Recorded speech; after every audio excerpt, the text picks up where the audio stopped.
Welcome. Before we begin, take a moment to step back into the late 19th and early 20th centuries, an era when the British Empire stretched across vast regions of Africa and proclaimed itself a civilizing force, even as its laws and customs often revealed a harsher reality. Behind official reports and polished speeches by figures such as Queen Victoria or colonial administrators like Lord Frederick Lugard lay quieter stories rarely told in classrooms. The regulation of women's bodies, morality, trials, and punishments that blurred the line between justice and humiliation. In dusty court ledgers from Lagos, Nairobi, and Cape Town, historians have uncovered peculiar entries charges for improper conduct, fines paid in livestock, or public sentences meant as warnings rather than remedies. These fragments do not merely recount isolated incidents. They illuminate a broader system where gender, power, and empire intertwined. This video invites you to explore those overlooked narratives, not for shock, but for understanding, because history's shadows often reveal as much as its triumphs.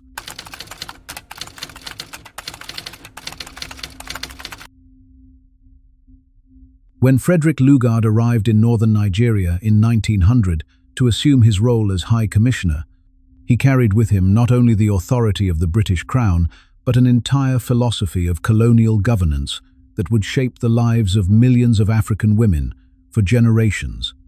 Lugard's system of indirect rule, which he would later codify in his influential 1922 work, The Dual Mandate in British Tropical Africa, promised to preserve African traditions while bringing the supposed benefits of British civilization. In practice, it created a hybrid legal system that often combined the most restrictive elements of both European and African law, producing forms of punishment and social control that neither culture would have recognized in isolation. Understanding how this system came to target women's bodies, sexuality, and social standing requires examining the peculiar architecture of colonial power that Lugard and his contemporaries constructed across the African continent. British colonial administration in Africa was never a monolithic structure, but rather a patchwork of arrangements adapted to local circumstances, economic interests, and the available manpower of empire. In West Africa, where the climate deterred European settlement, and where powerful African kingdoms had long engaged in commerce with European traders, the British generally relied on indirect rule through existing chiefs and emirs, whom they co-opted into colonial governance. The Gold Coast, Lagos, Sierra Leone, and the Gambia developed as crown colonies, with British governors overseeing African intermediaries who handled local administration. In East Africa, particularly Kenya and Uganda, a different pattern emerged as British settlers established farms in the fertile highlands, creating what would become a system of more direct control over African populations who were increasingly pushed onto reserves and subjected to labor requirements.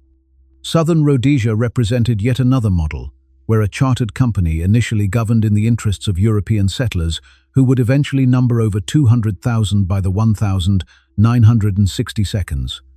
Each of these arrangements produced distinct legal systems, yet all shared a common feature: the subordination of African women to overlapping and often contradictory forms of authority. The legal architecture of colonial Africa rested upon an unstable foundation of imported European codes and what administrators called native customary law. British officials in the Colonial Office imagined they were introducing rational, codified law to replace what they perceived as arbitrary or barbaric African practices. The Indian Penal Code of 1860, itself a product of imperial legal engineering, served as a template for criminal law across much of British Africa, establishing categories of offence and scales of punishment drawn from British legal traditions.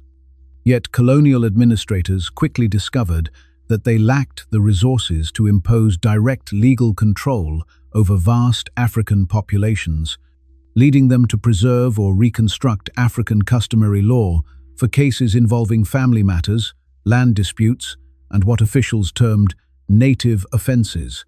Is less than #0. 4# is greater than this.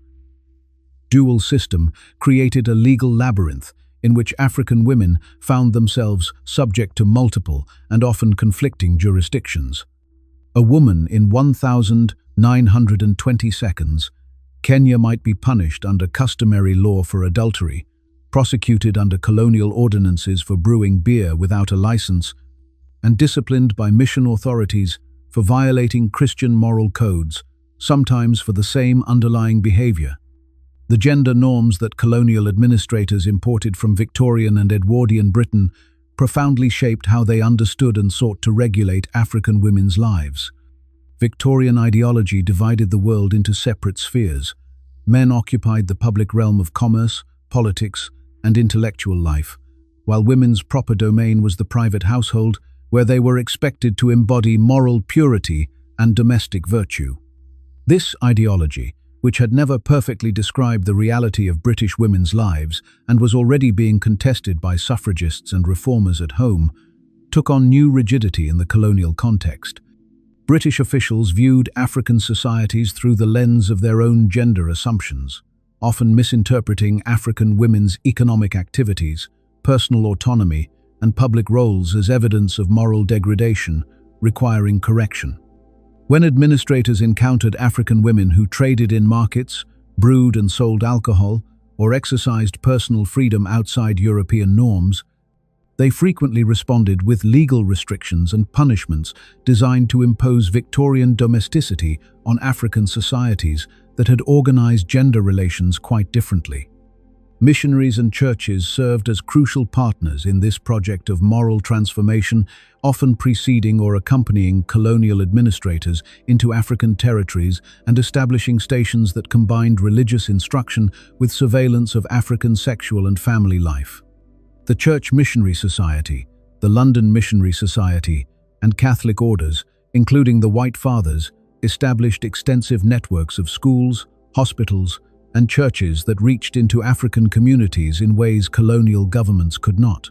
These institutions produced African converts who sometimes embraced European gender norms and Christian sexual ethics with greater fervor than their European teachers, creating cadres of African catechists, teachers, and community leaders who participated in policing the behavior of other Africans. In Nyasaland, during the early 20th century, mission stations became sites where women accused of adultery or premarital relations might be subjected to public confession, expulsion from church membership, or denial of educational opportunities, punishments that carried profound social consequences in communities where mission membership conferred status and access to resources. The intersection of race, class, and gender produced a colonial justice system characterized by profound and deliberate inequalities. European women in the colonies occupied an ambiguous position. They were subordinate to European men within the patriarchal structures of colonial society, yet they stood above all Africans within the racial hierarchy of empire. This positioning meant that offenses by African men against European women were treated with extreme severity, while violence by European men against African women was rarely punished and often tacitly condoned. African women of elite or chiefly families sometimes received more lenient treatment than commoners, as colonial administrators sought to maintain alliances with African powerholders, yet even elite African women remained vulnerable to the arbitrary exercise of colonial power. Class distinctions among African women also shaped their treatment within the legal system. Women who adopted European dress, spoke English, and embraced Christian marriage might be treated differently than those who maintained traditional practices, creating incentives for cultural assimilation that administrators explicitly intended. The distinction between formal court punishments and informal or extrajudicial practices reveals perhaps the darkest aspect of colonial gender violence. Official records document sentences of imprisonment, flogging, and fines imposed by magistrates following some semblance of legal procedure, yet these formal punishments represented only a fraction of the violence African women experienced under colonial rule. On European-owned farms in Kenya's White Highlands, settlers routinely imposed corporal punishment on African workers, including women, without any legal authorization. During military campaigns and punitive expeditions, soldiers mistreated African women with impunity. In detention camps established during emergencies, such as those that held thousands of women during the Mau Mau uprising, guards inflicted violence that official policy neither authorized nor prevented. District officers in remote areas exercised virtually unchecked power over local populations, and their decisions about punishment often reflected personal prejudices rather than formal legal standards. The memoirs and correspondence of colonial officials occasionally acknowledge these realities, as when one Kenya settler wrote in 1920 that the informal discipline of African workers was a necessity the government prefers not to notice. The legal systems that governed African women's lives were thus never simply about maintaining order or administering justice in any recognizable sense. They were instruments of a broader colonial project that sought to control African labor, appropriate African land, and transform African societies according to European designs. Women occupied a particular place within this project because their reproductive and domestic labor was essential to colonial economies, because their sexuality was central to colonial anxieties about racial boundaries, and because their conformity to European gender norms symbolized the success or failure of the civilizing mission that justified empire. The punishments women faced, whether imposed by colonial courts, native tribunals, mission authorities, or employers acting outside any legal framework, served these multiple purposes simultaneously, making the colonial regulation of African women's lives a phenomenon that cannot be understood through any single lens.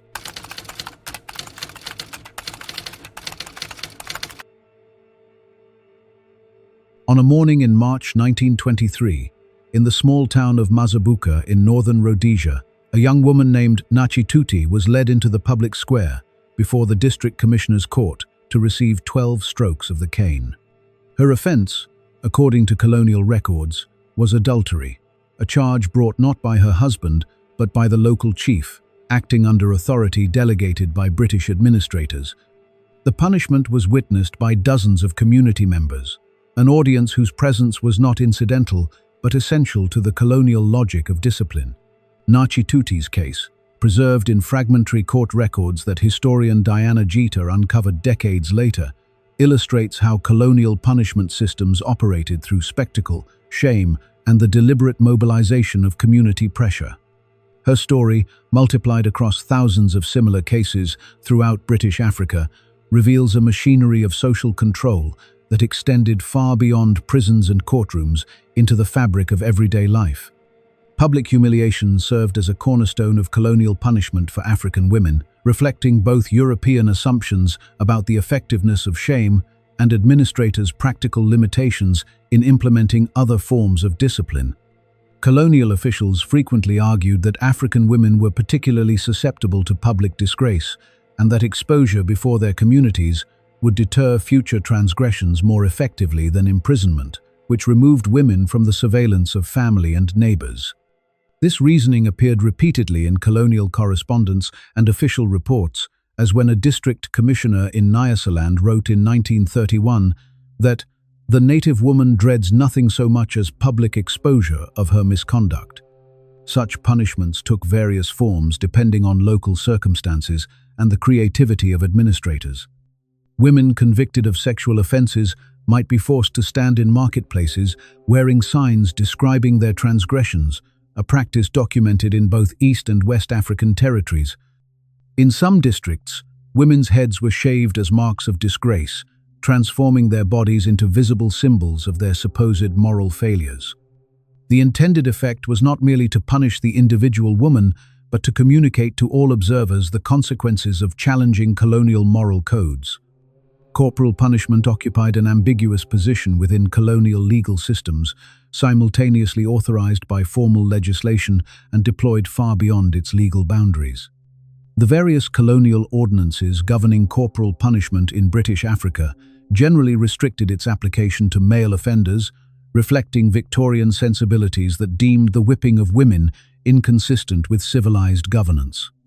Yet this formal prohibition coexisted with widespread informal violence against women. Native courts operating under customary law often ordered floggings for women convicted of adultery, divorce without permission, or disrespect toward husbands and elders, sentences that colonial administrators either explicitly authorized through recognition of customary practices or tacitly permitted through deliberate inattention. In southern Rhodesia, the Native Adultery Punishment Ordinance of 1916 formally authorized corporal punishment for women found guilty of adultery, representing an unusual instance of explicit colonial legislation targeting women's bodies.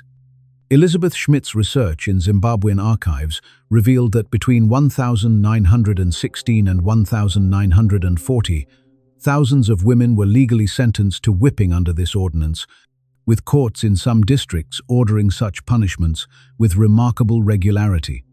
Beyond the courtroom, corporal punishment was endemic on European farms and in domestic service, where employers imposed physical discipline on African workers with minimal fear of legal consequences. The colonial prison system was initially designed primarily for male offenders, but the incarceration of African women expanded significantly during the 20th century as administrators sought new mechanisms of control. Women's prisons in territories including Kenya, Nigeria, and southern Rhodesia housed inmates convicted of offenses ranging from theft and assault to brewing illegal alcohol, practicing traditional medicine without authorization, and violating past laws that restricted movement. Prison conditions were uniformly harsh, characterized by overcrowding, inadequate food, forced labor, and minimal medical care. Yet prisons represented only one form of colonial detention.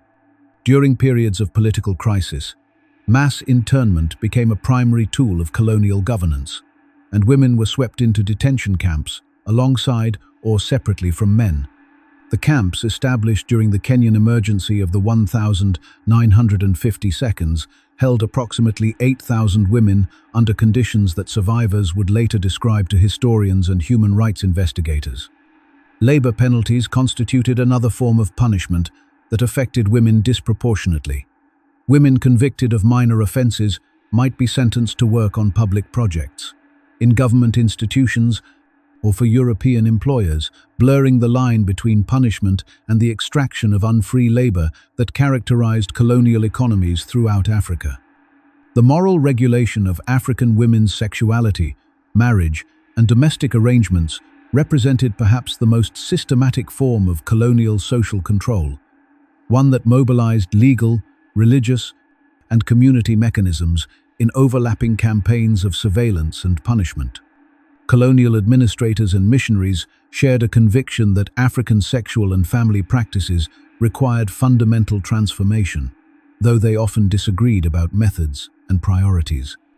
Adultery prosecutions became extraordinarily common in colonial courts throughout British Africa, with women bearing disproportionate punishment despite the obvious participation of male partners in the alleged offense. In northern Rhodesia, during the 1930 seconds, adultery cases constituted the single largest category of criminal prosecutions in many districts, with women receiving corporal punishment while their male partners faced only fines. The regulation of marriage proved equally intrusive. Colonial and customary courts punished women who left marriages without authorization, who refused arranged unions, or who engaged in relationships outside approved forms. Unlicensed companionship, a category that colonial authorities applied broadly to include various forms of sexual and economic independence, became subject to increasingly severe penalties, particularly in urban areas where administrators perceived women's autonomy as threatening to colonial order. Past systems required women to carry documentation, proving their marital status and right to reside in urban areas, and those found without proper papers faced arrest, detention, and forced removal to rural reserves. The enforcement of colonial moral codes differed markedly between urban and rural settings, reflecting both practical constraints and ideological concerns. In cities like Nairobi, Lagos, Salisbury, and Lusaka, colonial administrators confronted populations of African women who had escaped the surveillance of rural communities and traditional authorities.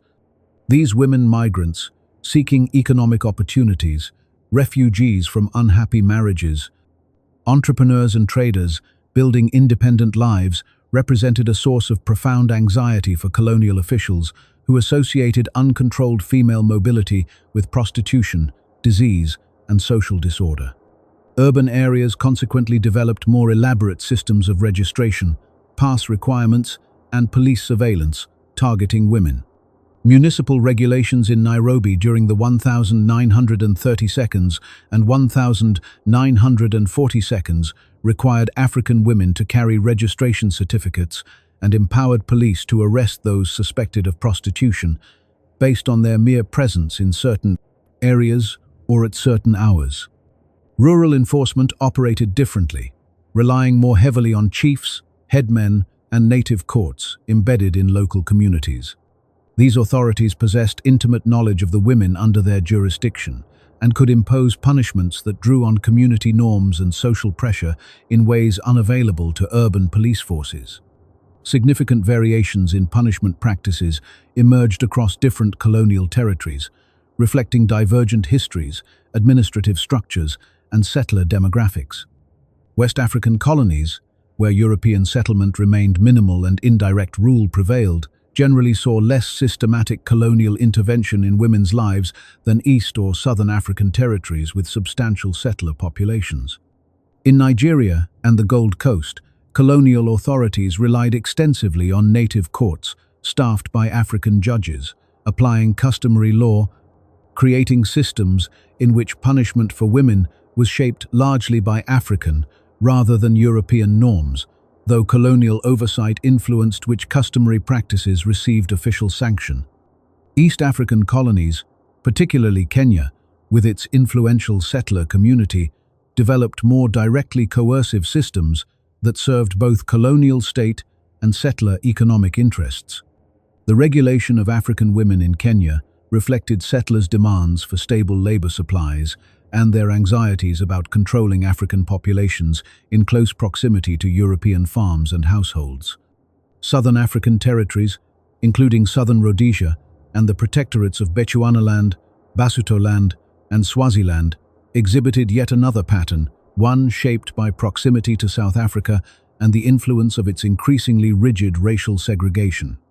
The native adultery punishment, ordinance that authorized corporal punishment for women in southern Rhodesia, had no direct equivalent in West African territories, illustrating how regional variations produced dramatically different experiences for women caught within colonial justice systems. The role of African intermediaries in administering colonial punishments to women complicates any simple narrative of European oppression and African victimization. Chiefs, headmen, court assessors, and native authority police served as essential links in the chain of colonial control, exercising significant discretion in how they applied the powers delegated to them. Some African authorities used their positions to protect women from the harshest colonial penalties or to mediate between community norms and colonial demands. Others embraced or exceeded colonial expectations, deploying their authority to settle personal scores, enforce conservative interpretations of customary law, or enhance their own power at women's expense. In northern Rhodesia, colonial records document cases in which chiefs imposed punishments for adultery that exceeded anything authorized by colonial regulations, and in which colonial officials subsequently intervened to moderate what they deemed excessive severity. This dynamic produced a system in which African women might face punishment from multiple authorities with different and sometimes conflicting agendas, navigating a landscape of power in which identifying the ultimate source of their oppression was rarely straightforward.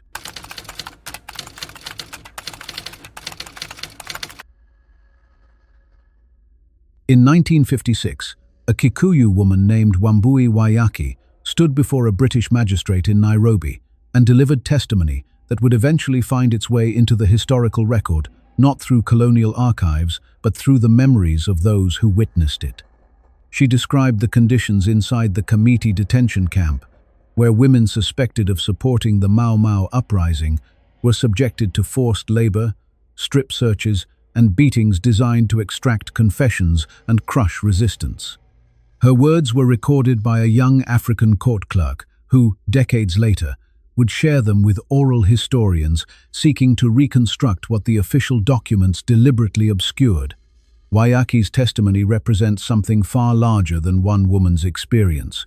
It stands as evidence of both the profound psychological wounds inflicted by colonial punishment systems and the remarkable determination of African women to ensure their suffering would not be erased from history. The consequences of colonial gender violence extended far beyond the immediate physical pain of corporal punishment or the deprivation of detention. Women who endured public humiliation, whether through flogging, forced exposure, or ritualized shaming, often carried invisible scars that reshaped their relationships with their families, their communities, and themselves.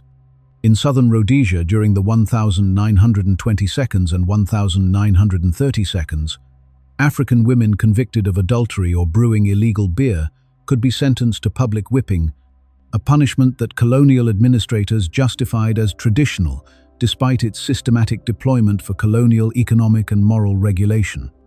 Anthropologist Elizabeth Schmidt, working with oral testimonies collected in Zimbabwe during the 1980 seconds, documented how women subjected to such punishments frequently experienced lasting shame that affected their marriage prospects, their standing within kinship networks, and their sense of personal dignity.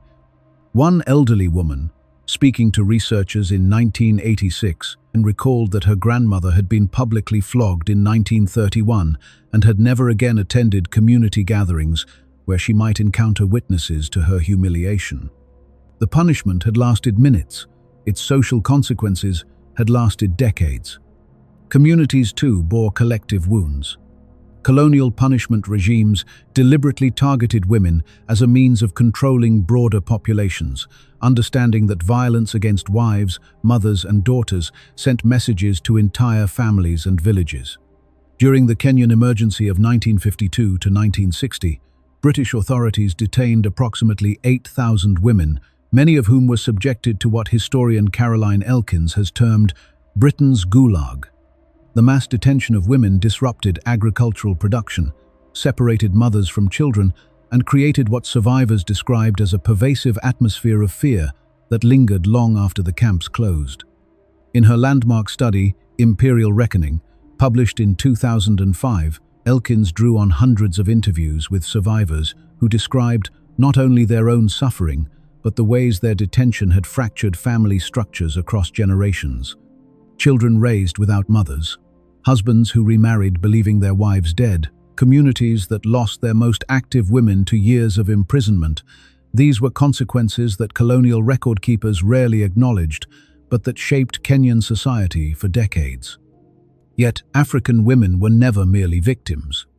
Throughout the colonial period, they developed sophisticated strategies of resistance that ranged from formal legal appeals to quiet acts of everyday defiance.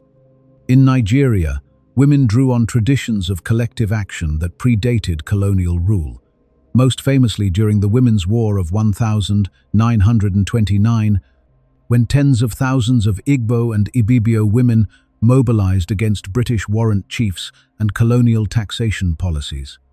Though the immediate trigger was economic, the uprising also represented resistance to colonial systems that had undermined women's traditional authority and subjected them to new forms of punishment and control.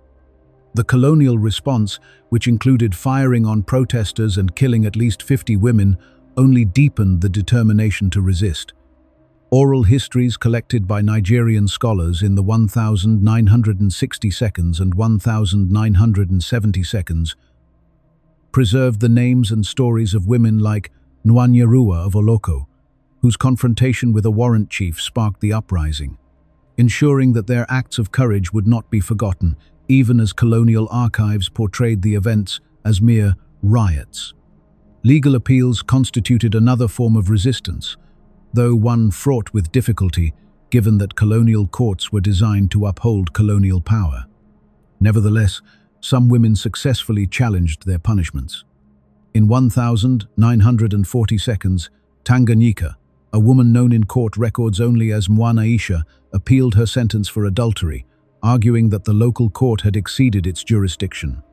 Her case, though ultimately unsuccessful, generated documentation that revealed the arbitrary nature of colonial justice and the determination of African women to contest it.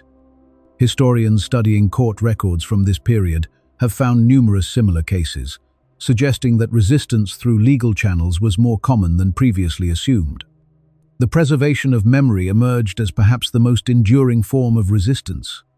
In the decades following independence, African women who had survived colonial punishment systems participated in oral history projects, testified before truth commissions, and shared their stories with younger generations. In Kenya, organizations like the Mau Mau War Veterans Association worked to document the experiences of detained women, while scholars including Tabitha Kanogo and Cora Ann Presley conducted interviews that rescued individual stories from anonymity. These oral histories often contradicted official colonial narratives, revealing punishments that had been deliberately hidden from metropolitan observers and forms of resistance that administrators had dismissed as insignificant. Contemporary historians have fundamentally transformed how we understand colonial gender violence, moving beyond earlier scholarship that treated African women primarily as passive subjects of colonial rule. Scholars working within frameworks of gender history, post-colonial theory, and human rights have emphasized African women's agency, their strategic use of colonial legal systems, and their central role in resistance movements. The work of historians like Elkins, Schmidt, and Presley has also connected colonial gender violence to broader patterns of imperial governance, demonstrating how the punishment of women served to maintain racial hierarchies, extract economic value, and enforce moral codes that served British interests. These historical investigations have increasingly intersected with contemporary discussions of transitional justice and human rights. In 2013, the British government agreed to pay compensation to more than 5,000 Kenyans who had been tortured during the emergency, a settlement that emerged directly from the historical research documenting colonial abuses. For many survivors, the acknowledgement mattered as much as the financial compensation it represented. Official recognition that their suffering had been real, that their memories were valid, and that the colonial state's actions had been unjust. Yet the settlement also highlighted the limitations of transitional justice, as many women who had endured colonial punishment died before receiving acknowledgement, and the full scope of gender-based violence remained only partially documented. And so, as the sun set over the vast territories once ruled by the British Empire, the stories of women punished not only by law, but by shame, silence, and spectacle remain etched in the margins of history. From the late 19th century through the early 1900s, colonial records reveal how discipline was often designed less to correct behavior than to assert power. Names like Lord Lugard or Queen Victoria appear in official correspondence, yet the voices of the women themselves rarely survive the archives, except in fragments, rumors, and whispered memories passed through generations. As historian Catherine Hall once reflected, empire was not only a system of governance, but a theater of bodies and control. These histories are uncomfortable, complex, and necessary. Remembering them is not about dwelling in darkness, but about understanding how authority shaped lives, and how those lives, in turn, shaped the world we inherit today. Thank you for watching, and until next time, goodbye.